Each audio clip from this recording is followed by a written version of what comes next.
बोलो जयकारा बोल मेरे श्री गुरु महाराज की जय। सभी गुरुमुख प्रेमियों से सप्रेम जय सच्चिदानंद।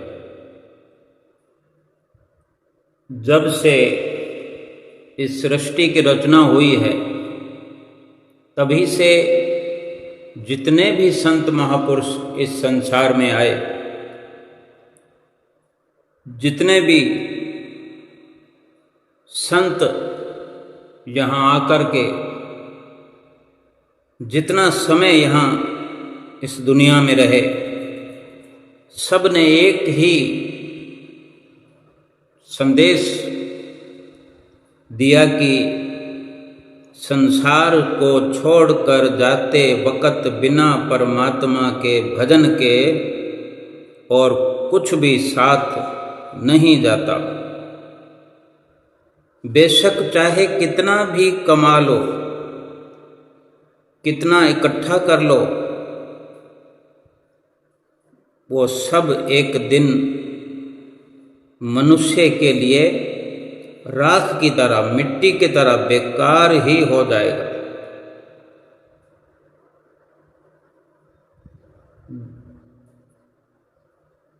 गुरु नानक देव महाराज जी फरमाते हैं, साथ न चाले हरि भजन बिखिया सगली छार, हरे हरे नाम कमावना नानक ए धनसार। सब कुछ मिट्टी है।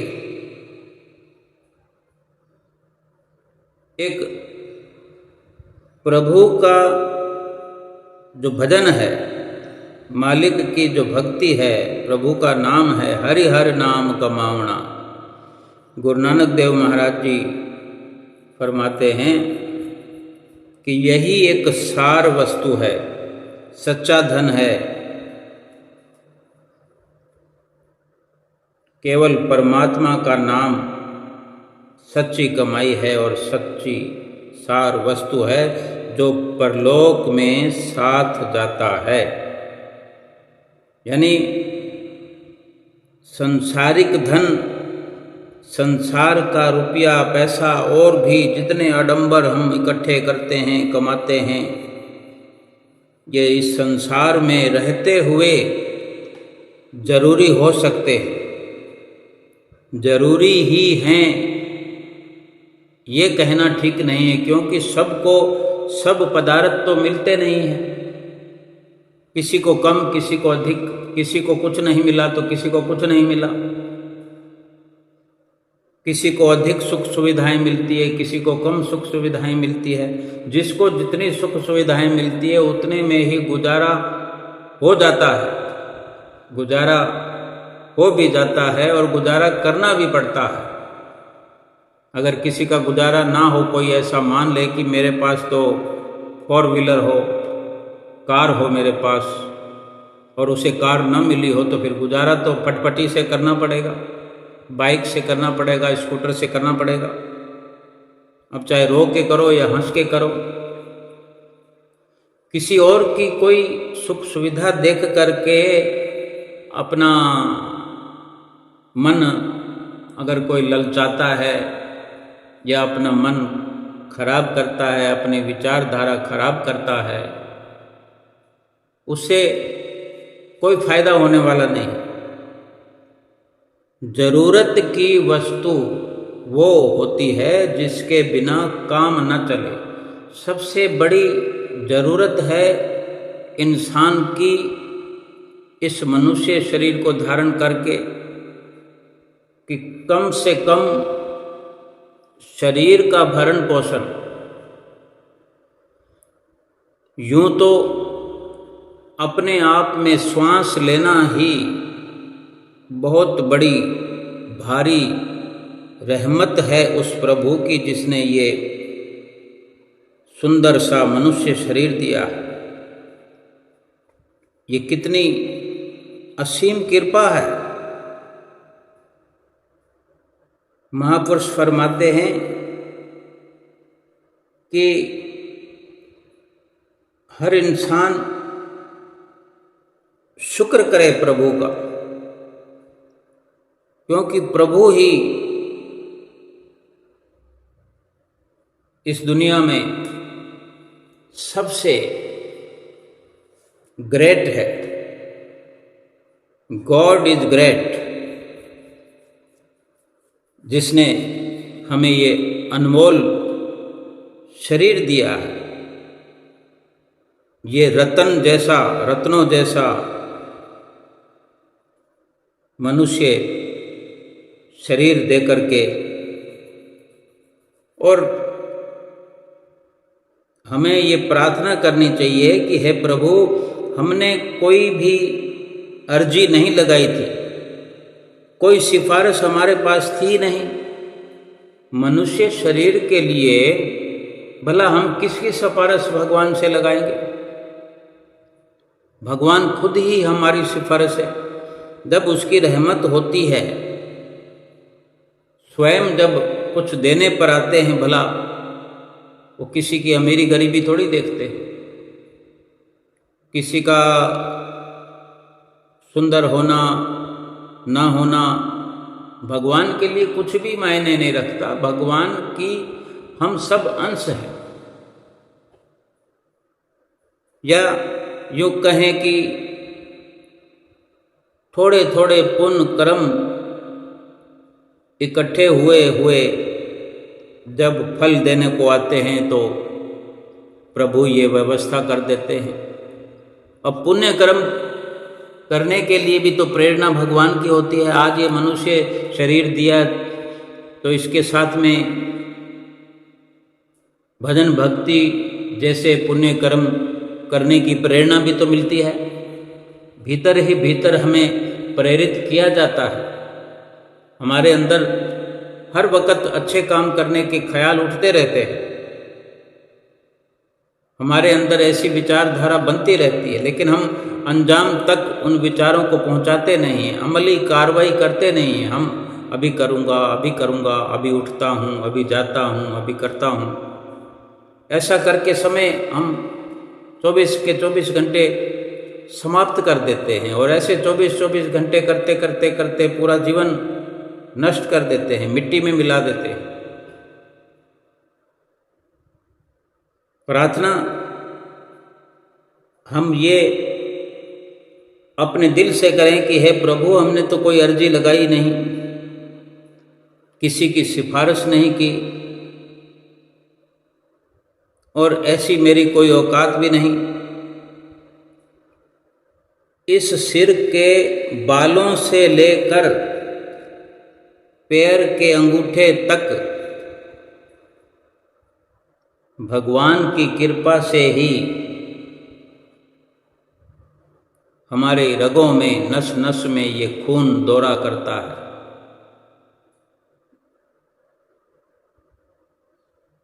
अंगूठे से लेकर सिर तक, हे प्रभु, आपकी कृपा से ही 24 घंटे हमारे शरीर में ये खून चक्कर लगाता है। जिह्वा पर नियमित लार से अभिषेक कर रहा है। निरंतर तो मेरा जो हृदय है उसको धड़का रहा है। हृदय की धड़कन प्रभु की कृपा से ही है। श्वास चलती है प्रभु की कृपा से। कौन सा ऐसा यंत्र है जो भगवान ने हमारे अंदर फिट कर दिया है, और कितने संदेश वाहन करने के लिए ऐसी प्रणाली है। क्या दिमाग दिया है इंसान को कि पांव से लेकर सिर तक बिना रुकावट के संदेश वाहन करने वाली प्रणाली, कोई बिना दिखने वाली अदृश्य शक्ति से चल रही है। हमारी अकल बुद्धि से परे की बात है, कुछ समझ में नहीं आता। हड्डियों और मांस में बनने वाला जो खून है, कुछ भी हम खाते हैं पीते हैं, देखो क्या व्यवस्था है। हमारे खान पान का कुछ हिस्सा खून बन जाता है, कुछ मांस के अंदर बढ़ोतरी हो जाती है, मजबूती हो जाती है, हड्डियों की मजबूती हो जाती है। एक बेजोड़ आर्किटेक्चर है, इसका कोई अंदाज़ा भी हम नहीं लगा सकते। हमारी आँखें कैमरे की तरह, और क्या गजब कैमरे का रोल ये आँखें हमारी निभाती। हजार हजार मेगापिक्सल वाले 2-2 कैमरे, दिन रात सारे नज़ारे अपने आँखों से हमारे भीतर कैद करते हैं, स्टोर करते हैं। 10-10 हजार टेस्ट करने वाली और तुरंत नतीजा बताने वाली जिभा रूपी टेस्टर, कितने कितने टेस्ट, कितने कितने जायका बताने वाली ये जिभा है। ये मीठा है, ये तीखा है, ये खट्टा है, ये कड़वा है, ये फीका फीका है, ये बढ़िया स्वाद है, ये सब्जी अच्छी है, ये घी का स्वाद अच्छा है। एक एक वस्तु का स्वाद बताने में माहिर ये जीभ, और अनगिनत संवेदनाओं का अनुभव कराने वाली हमारी चमड़ी, शरीर की त्वचा ऐसी सेंसर प्रणाली है। और अलग अलग फ्रीक्वेंसी की आवाज़ पैदा करने वाली हमारी स्वर प्रणाली है। हमारी आवाज़ का लहजा, कैसी कैसी आवाज़ें हमारे मुंह से, अपनी जिभा से निकलती है, कितने लहजों में ये स्वर निकालती है जिभा। और उन फ्रीक्वेंसी का कोडिंग डिकोडिंग करने वाले कान, ये भी कोई यंत्र से कम नहीं। और ये हमारा शरीर लगभग 1/3 75% पानी से भरा हुआ ये शरीर रूपी टैंकर, जिसमें जाने कितने छिद्र हैं। हमारे शरीर में 75% पानी भरा हुआ है, और इतने हमारे शरीर में रोम है, 3.5 करोड़ छिद्र हैं। ये छोटे छोटे रोम हैं। जब पसीना आता है तो इसी में से निकलता है। वो पसीना जो सड़ा हुआ, गला हुआ, बेकार की वस्तु है, जिसको बाहर निकालने का कार्य इन रोमों से, इन छिद्रों से होता है। लेकिन जो हमारे शरीर के अंदर की ज़रूरत है कि पानी जो हमारे अंदर जमा रहता है, वो इतने छिद्र, और बड़े बड़े आँख, कान, मुंह, नाक, ऐसे भी कितने छिद्र हैं। लेकिन कहीं से भी ये पानी से भरा हुआ शरीर रूपी टैंकर लीक नहीं होता। कितना सुंदर कंट्रोल है। किसी बिना स्टैंड के ये इंसान खड़ा रह सकता है। मैं खड़ा रह सकता हूँ, आप खड़े रह सकते हो। किसी भी गाड़ी के, जो गाड़ी खड़ी हुई है या चल रही है, कभी न कभी हर गाड़ी के टायर घिस जाते हैं। लेकिन ये शरीर जो हमारा चलता है, इसके जो टायर हैं, पैर के तलवे हैं, कभी घिसते नहीं हैं। ऐसी अद्भुत रचना प्रभु ने इस शरीर के द्वारा हमें बख्शिश की है। देखभाल, यादगिरी, यादाश्त, शक्ति, शांति, ये सब भगवान हमें प्रदान करता है। हम प्रभु से प्रार्थना करें, प्रभु ये सब कुछ आपकी देन है और तू ही हमारे अंदर बैठ करके हमारा शरीर चला रहा है। वरना क्या हम अपने शरीर को चला सकते हैं? कितनी अद्भुत ये सब अविश्वसनीय, असमझनीय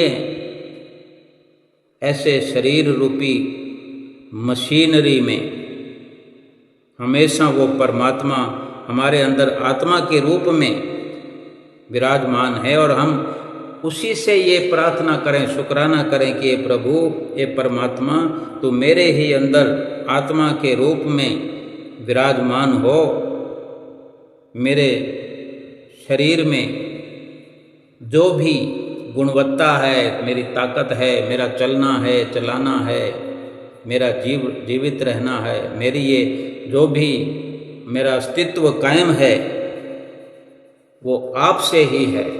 हे प्रभु, मैं आपसे और क्या मांगू? बस मैं मांगता हूँ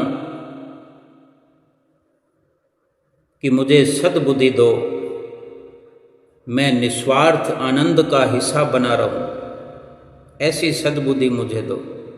मैं स्वार्थपरता में कभी खो ना जाऊं। हम स्वयं अपने जीवन को आज से नहीं, जब से इस दुनिया में आए हैं देख रहे हैं, अनुभव कर रहे हैं, थोड़ी थोड़ी देर में कुछ न कुछ मांग लगी रहती है। शुक्राना करें कि प्रभु तू ही ये सब संभालता है, तू ही संभालने वाला है, तू ही सब करने वाला है, करण करावनहार है। ये अनुभव मुझे हमेशा बना रहे, ये मेरे याद, मेरी ये चित्तवृत्ति में ये हमेशा एहसास रहे कि सब कुछ आप ही करने वाले हो। रोज पल पल कृतज्ञता से तेरा ऋणी होने का मैं स्मरण करता रहूं, चिंतन करता रहूं। यही मेरी प्रार्थना है प्रभु। अपने सतगुरु से ये प्रार्थना हमारी रोज के रोज हो, हर वक्त हो, हर समय हो, और इसी प्रकार महापुरुषों के वचन हम सकारत करें कि कुछ भी साथ जाने वाला नहीं है, सब कुछ मिट्टी की तरह साथ जाने वाला जो परमात्मा का नाम रूपी धन है, उसी में तरजीह देते हुए, उसी को चित्त में बसाते हुए एक प्रकार से ये दयाल की काल पर विजय है। जो सतगुरु से अपनी सुरती की तार जोड़ता है, अपनी लिव लगाता है, वो काल पर विजय प्राप्त कर लेता है, क्योंकि सतगुरु ही दयाल पुरुष है। वही भक्ति से माला माल होते हैं, जिस पर सतगुरु होएं दयाल, भक्ति धन से करे निहाल। ये मनुष्य जन्म दुर्लभ है, अति दुर्लभ है। महापुरुष फरमाते हैं मानुष जन्म दुर्लभ है। हमारे पंचम पातशाही गुरु महाराज जी अक्सर फरमाया करते थे, मानुष जन्म दुर्लभ है, होत न बारंबार, ज्यों बन फल पाका भुई गिरे, बहुर न लागे डार। ये मनुष्य शरीर अत्यंत ही दुर्लभ है, ये बार बार नहीं मिलता, नहीं मिलेगा बार बार। जिस प्रकार पका हुआ फल डाली से गिर जाए, फिर उसे वापस उसी जगह पर, उस डाली पर कोई लगा नहीं सकता। किसी भी पुरुषार्थ से वो फल वापस वहाँ नहीं जुड़ सकता। ऐसे ही ये मनुष्य तन अगर यूं ही साथ जाने वाली भजन बंदगी के बिना नाम की कमाई किए बिना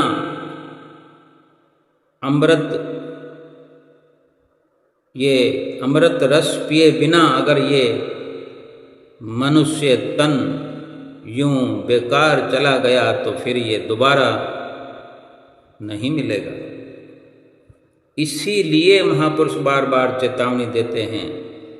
इस दुनिया में जितने भी संत महापुरुष आए, उन्होंने सदा सदा हम जीवों को चिताया है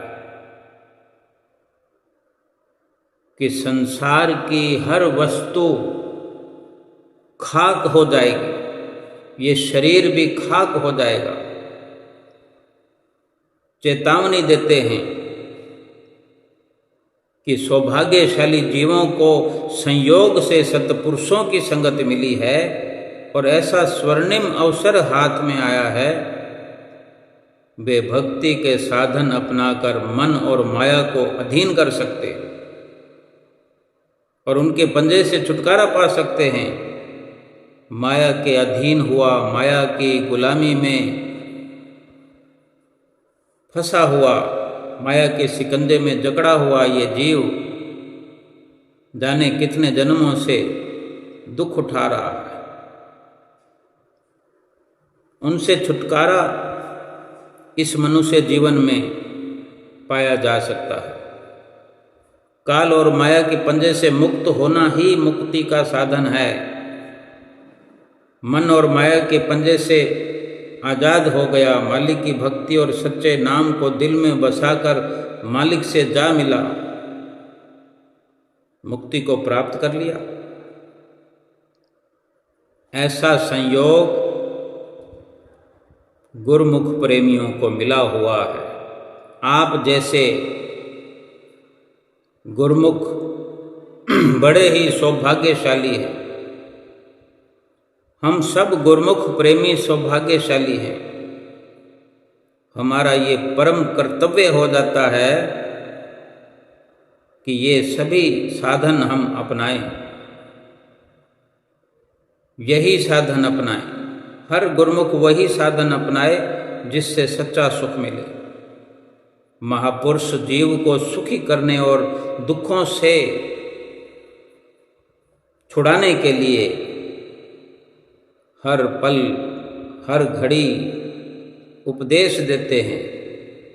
गुरुमुख का कर्तव्य है कि खुद को सुखी और आज़ाद और मुक्ति के लिए भक्ति के नियमों को अपनाए, जिसके द्वारा मालिक का नाम हमारे हृदय में बस जाएगा। सब कष्ट, सब कलेश दूर हो जाएंगे और मुक्ति प्राप्त करके सच्चे सुख का भागी बनेगा। शरीर के तुच्छ सुखों के लिए इंसान को युगों तक दुख उठाना पड़ता है। आज अगर इंसान भक्ति नहीं कर पा रहा है, जो भक्ति से खाली है, या आज से पहले भी जितने इंसान इस दुनिया में आकर भक्ति से खाली रहे, भक्ति से खाली इस दुनिया से चले गए, एक ही कारण ये रहा कि शरीर के क्षणभंगुर सुखों के लिए युगों युगों तक फिर इस जीव को दुख उठाना पड़ा, जन्म दर जन्म भटकना पड़ा। लेकिन अब ये कुदरत की ओर से ऐसा संयोग बना है, हम अगर समझने का प्रयास करें तो ये कितना सुंदर संयोग बना है कि सब साधन प्राप्त हुए हैं। सबसे उत्तम व्यवस्था मनुष्य शरीर देकर के भगवान ने की है। कुदरत की ओर से ये रचना रची गई है। ये दया इस जीव पर, हम सब पर हुई है कि मनुष्य शरीर मिला और फिर ये सतगुरु की शरण प्राप्त होना,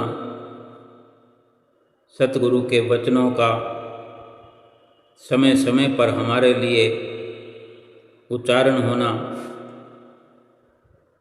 और भजन सुमरन की युक्तियाँ बता करके हमें सन्मार्ग पर सतगुरु लगाते हैं, लगा दिया है। ये सब साधन प्राप्त हो गए हैं। कभी भी आलस और प्रमाद न करते हुए पल पल में, श्वास श्वास में समय की कीमत को समझते हुए, कदर करते हुए इन 5 नियमों व साधनों को अपनाकर जीवन का पूरा पूरा लाभ उठाना है, तभी लक्ष्य की प्राप्ति हो सकती है। रोज रोज सत्संग सुनने से, रोज रोज आरती पूजा करने से, रोज रोज सेवा करने से और रोज रोज दर्शन करने से, दिन में कई कई बार दर्शन करने से जो ताकत मिलती है, सुमरन करने से जो ताकत मिलती है, उसको जिह्वा से, शब्दों से बयान नहीं किया जा सकता। हमारी कमी रह सकती है, लेकिन जो महापुरुषों ने वचन फरमा दिए हैं, जो लाभ हमें समझा दिया है, उस लाभ में कोई कमी नहीं हो सकती। अलभ्य लाभ इस जीवन में ये जीव प्राप्त कर सकता है। हमारी छोटी सी कोशिश का भी असर होता है। ये बात श्री गुरु महाराज जी ने उस समय साफ कर दी जब एक नौजवान को सवाल जवाब के दौरान कहा कि तुम 1 लिखो, आगे के 2 0 2 शून्य हम लगा देंगे। यानी आप 1 लिख दो और उसके आगे हम 2 सिफर लगा देंगे, 2 शून्य लगा देंगे और 100 बन जाएगा, यानी 100%। बस इतनी सी बात में बात समझने की ज़रूरत है कि वो हमें 100% बनाना चाहते हैं, लेकिन एक कदम की शुरुआत वो हमसे कराना चाहते हैं। सेवा करके, सुमरन करके, आरती पूजा करके, ये सारी शुरुआत है। ये भजन सुमरन के लिए रात दिन हमें चिताते हैं। इस जीवन में जाने कितने कर्म काट देते हैं। सेवा का अवसर आप स्वयं प्रदान करते हैं। हमें तो शुरुआत करनी है, अंजाम तक तो वही पहुंचा देते हैं। श्री पंचम पातशाही गुरु महाराज जी के समय की एक बड़ी मधुर छोटी सी लीला है कि श्री गुरु महाराज जी मोती बाग में अक्सर सैर करने जाया करते थे। एक बार मोती बाग में कुछ संगत आ गई और श्री गुरु महाराज जी कमरे के अंदर विराजमान हुए। कुछ गुरमुख प्रेमियों की भीड़ वहाँ घुसने लगी तो एक भगत की उंगली दरवाजे के अंदर आने से कट गई। खून निकलने लगा, खून की बूंदें टप टप करने लगी। तब सभी गुरमुख प्रेमी उसके पास झुंड बनाकर खड़े हो गए। कुछ दर्शन करने में मस्त थे,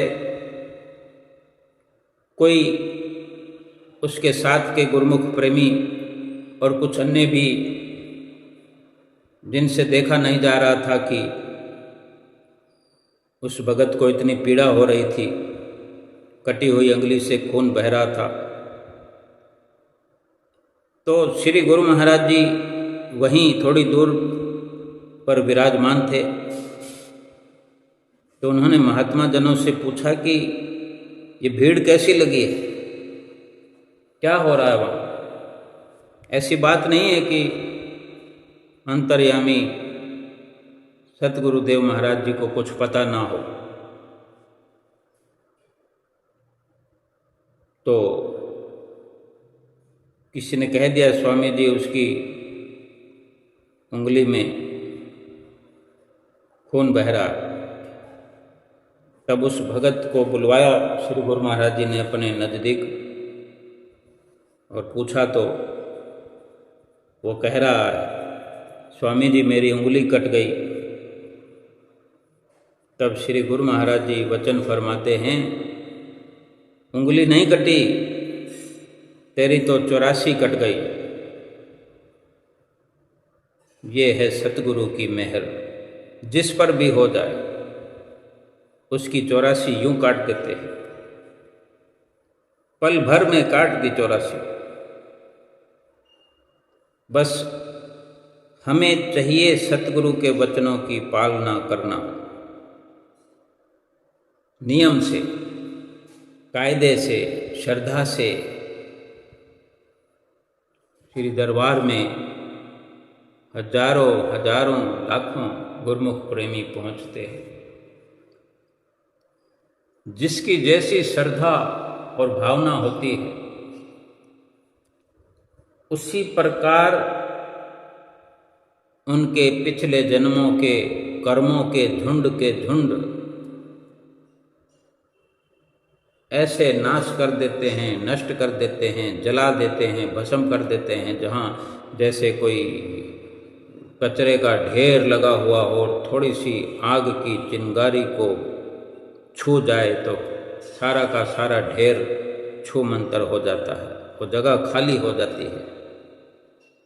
ऐसे ही हमारे श्री परमहंसों ने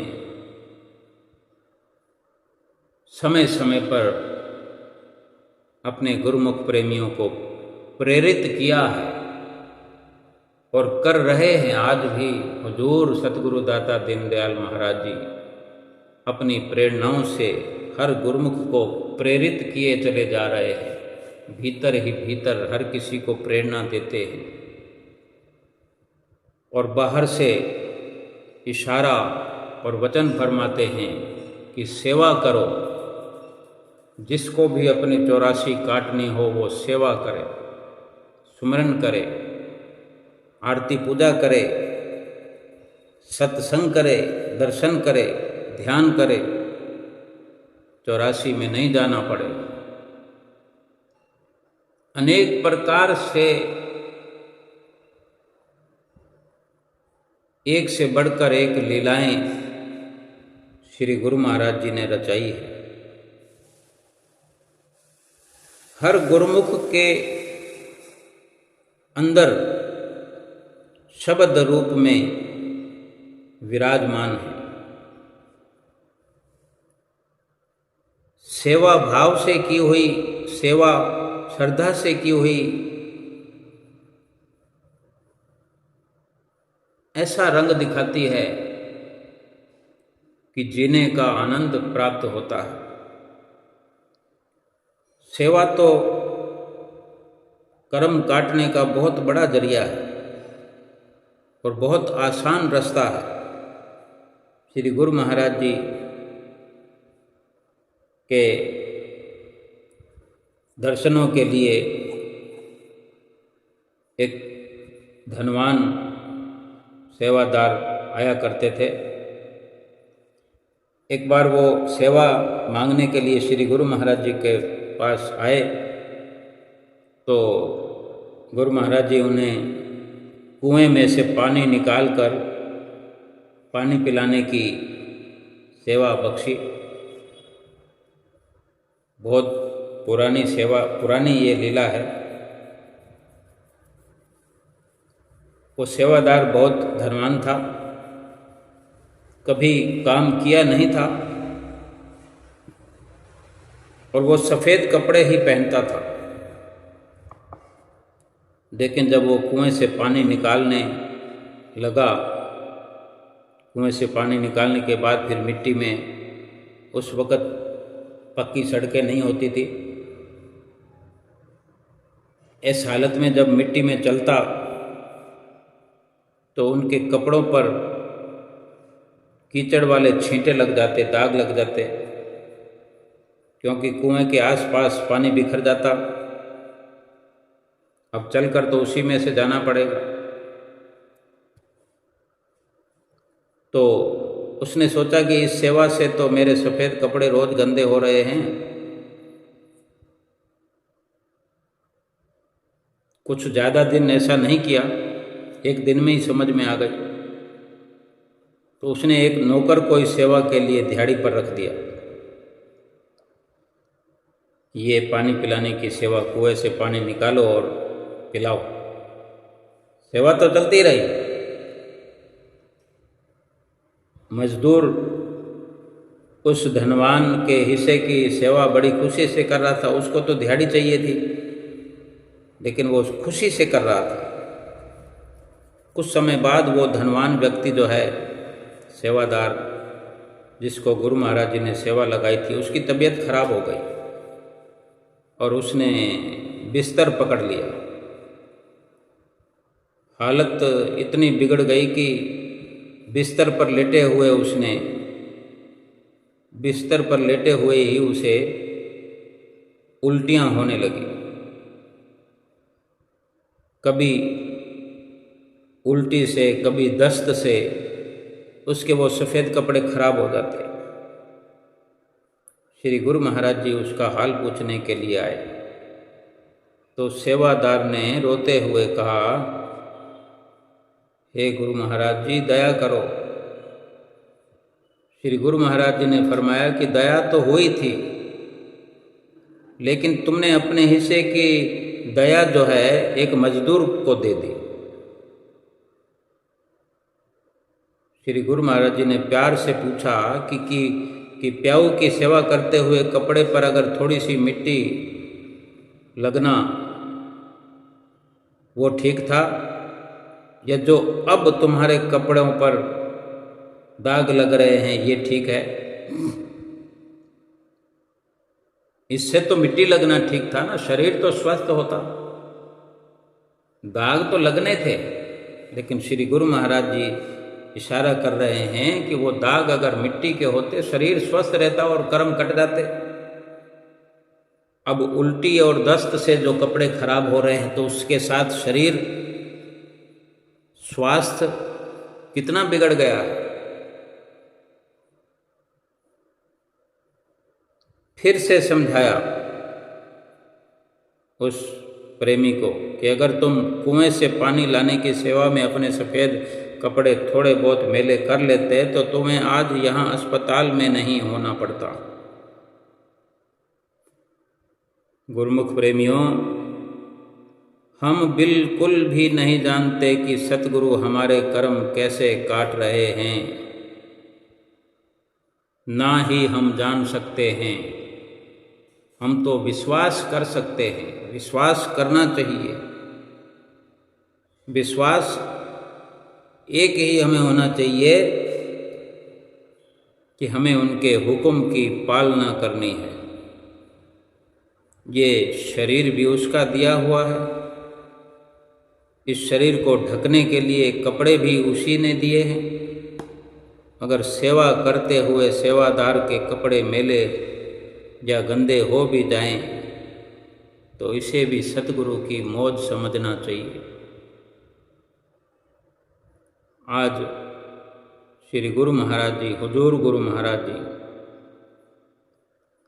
सुबह सवेरे ही श्री आरती पूजा के पश्चात कहीं न कहीं सेवा का अवसर प्रदान करते हैं। सुबह सवेरे श्री आरती के पश्चात, नाश्ता करने से पहले,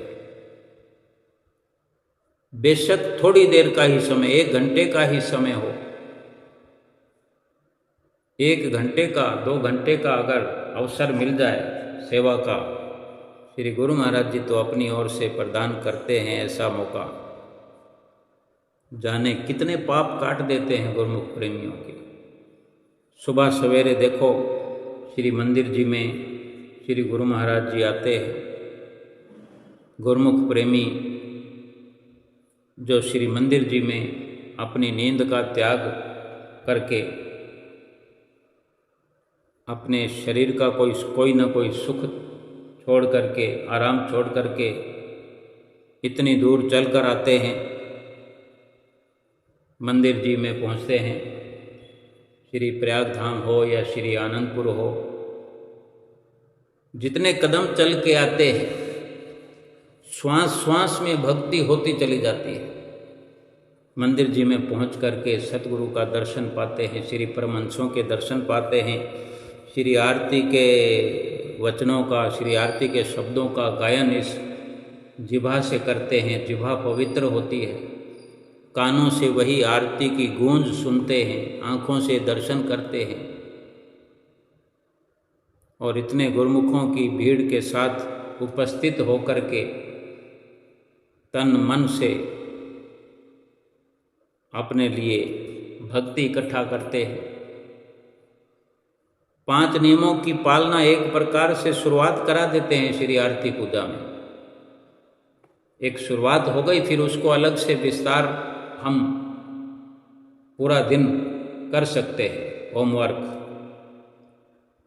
आरती पूजा हो गई, सेवा आरती पूजा के बाद अवसर दे देते हैं, दर्शन हो गए, सत्संग आरती पूजा में सुना देते हैं, सुमरन भी 5 मिनट का करा देते हैं, ध्यान भी हो गया, सब कुछ करा देते हैं। अब इसको दिल लगा करके फिर समय का विस्तार करते हुए कि सुमरन को हमने 2 घंटे नित्य प्रति करना है, दर्शन को, ध्यान को अपने हृदय के अंदर बसा के रखना है,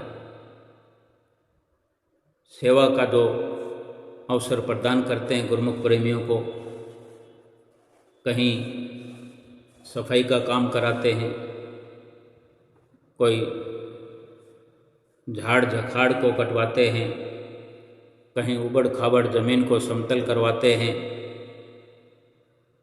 थोड़ी थोड़ी सेवा का अवसर देते हैं, हल्की फुल्की सेवा का जितना कोई कर सके। और जो उसके बदले में पाप कर्म काटते हैं वो बड़े बड़े जन्मों जन्मांतरों के पापों को भस्म कर देते हैं, काट देते हैं, हमें खबर तक नहीं लगती। गुरुमुख प्रेमियों को वो झाड़ झखाड़ काटते हुए कहीं कांटा चुभ जाता है, कहीं हाथों में, कहीं पाँव में ठोकर लग जाती है, कहीं रगड़ लग जाती है, कोई थोड़ी बहुत चमड़ी छिल जाती है, कहीं खून भी निकल जाता है थोड़ा, कहीं ज़्यादा। तो ये एक लीला है सतगुरु की रचाई हुई, जो ठीक प्रकार से हमारे समझ में आ जाए कि ये थोड़ा बहुत दुख शरीर पर हम अपने अगर सहन कर लेते हैं, थोड़ा आराम का त्याग कर लेते हैं, तो जन्म जन्मांतरों के पापों से बरी हो जाते हैं, 84 लाख योनियों से हम मुक्त हो जाते हैं। बस ये अवसर जो हमारे सतगुरु ने हमें दिया है उसका लाभ उठाते रहे, श्री आरती पूजा करते रहे, दोनों समय की श्री आरती पूजा करें, सेवा करें, जिस भी प्रकार की सेवा मिले, जिस भी हाल में सेवा का अवसर मिले, सत्य का संग करें, दर्शन करें, 2 घंटे भजन अभ्यास सुमरन हर हाल में करें। आंधी तूफान आए तो भी अपने मन के अंदर सुमरन भजन अभ्यास करने का जज्बा बनाए रखें। 84 लाख योनियां कट जाना ये फायदे की बात है। गुरुमुख प्रेमी अपने सतगुरु के दीवाने हैं, जिनको ये समझ आ गई है कि सतगुरु हमारा हर पल भला करते हैं, हर पल हमें रोशनी बख्शते हैं, हर पल हमें एक नई जिंदगी बख्शते हैं। वो गुरुमुख प्रेमी सतगुरु के वचनों पर पालना करते हैं, सतगुरु के वचनों की पालना करते हैं और सतगुरु की प्रसन्नता के पात्र बनते हैं। श्री आरती पूजा करके, सेवा करके, सत्संग सुमरन दर्शन ध्यान करके सतगुरु की प्रसन्नता प्राप्त करनी है और अपने लोक परलोक को सुहेला करना है। बोलो जयकारा बोल मेरे श्री गुरु महाराज की जय।